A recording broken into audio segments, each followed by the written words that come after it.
সমস্ত প্রশংসাই মহান আল্লাহ পাকের। তো লাখো কোটি দরুদ ও সালাম হুজুরে আকরাম সাল্লাল্লাহু আলাইহি ওয়াসাল্লামের প্রতি জানাই। উপস্থিত পিয়ারে হাজিলে মজলিস, ওলামা ইকরাম, সকলকে এক বেহেশতের বাগানে পরিণত হওয়া এই মজলিসে সকলকে স্বাগত। কারি সাহেবের তেলাওয়াতে কোরআন আমরা এক্ষুনি শুনছিলাম, আমি দেখছিলাম, শুনছিলাম এবং সামনের মানুষগুলোকে দেখছিলাম। কত মানুষ তার কর্মজীবনে, তার সাংসারিক জীবনে পাষাণ, রক্তচক্ষু, দাম্ভিক, কিন্তু কোরআনের প্রত্যেকটা আয়াত সেই পাষাণতা, দাম্ভিকতাকে চুরমার করে দেখছিলাম অঝরের চোখ দিয়ে পানি ঝরিয়ে দিচ্ছে। এটা আল্লাহর নিয়ামত।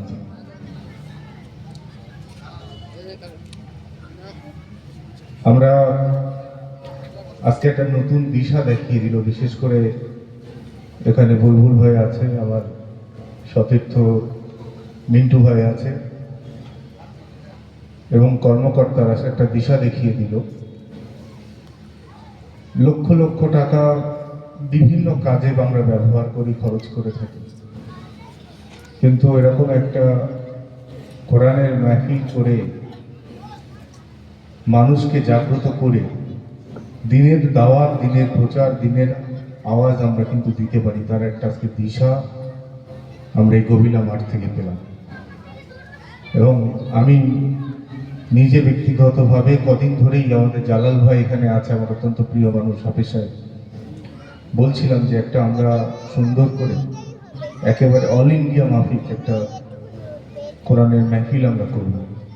জালাল ভাই বললো যে আগে আমার এইটা একটু আমরা নিয়ত করে ফেলেছি, এটাকে সেরে নিই, তারপরে আরেকটা করা হবে।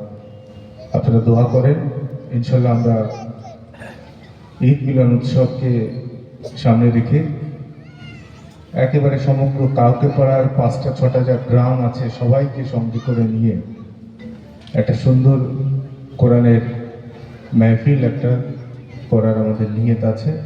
একটা অল ইন্ডিয়া কিরাত কম্পিটিশনের একটা ব্যবস্থা আমরা ইনশাল্লাহ করব। এখানে আমাদের বিডিও সাহেব, জয়েন্ট বিডিও সাহেব, তাদেরকেও ধন্যবাদ জানাই। তারা এরকম একটা অনুষ্ঠানে, মনোজ্ঞ অনুষ্ঠানে তাদের ব্যস্ততার যে সময়, আমি জানি, আমি নিজে যেহেতু বিডিও অফিসে জড়িয়ে আছি, প্রচণ্ড চাপ। আগামীকাল সকালবেলা সারা রাজ্য জুড়ে পথশ্রী উদ্বোধন হবে, মুখ্যমন্ত্রী উদ্বোধন করবেন, সেই সব ব্যস্ততা ছেড়েও তারা এসেছেন, তাদেরকে ধন্যবাদ।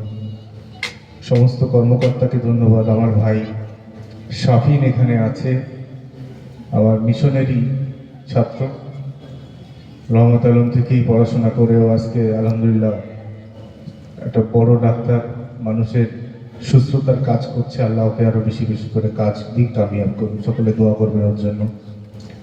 আরেকবার আমি বেশি বক্তব্য দীর্ঘায়িত নয়, সকলকে, কর্মকর্তা সকলকে আমার অন্তর থেকে কৃতজ্ঞতা জানিয়ে এবং নতুন যে দিশা আপনারা দেখিয়ে দিলেন, এই দিশা দেখানোর জন্য শুকরিয়া জ্ঞাপন করে, আর বিশেষ করে আমার ভাইজান কারি সাহেব, আসাবুল হক, কারি আসাবুল সাহেব, তার কণ্ঠের এই তেলাওয়াতে কোরআন, আলহামদুলিল্লাহ বলার কোনো ভাষা নেই। আল্লাহ পাক তাকে উত্তম জাযা খের দান করুন, আল্লাহ পাক তাকে কবুল করে নিক, আরও বেশি বেশি করে কাজ করার তৌফিক দান করুন। সকলে দোয়া করবেন, আমরাও দোয়া করি আল্লাহ তাআলার জন্য বলার থেকে বেশি বেশি করে আমল করার তৌফিক দান করুন। আসসালামু আলাইকুম।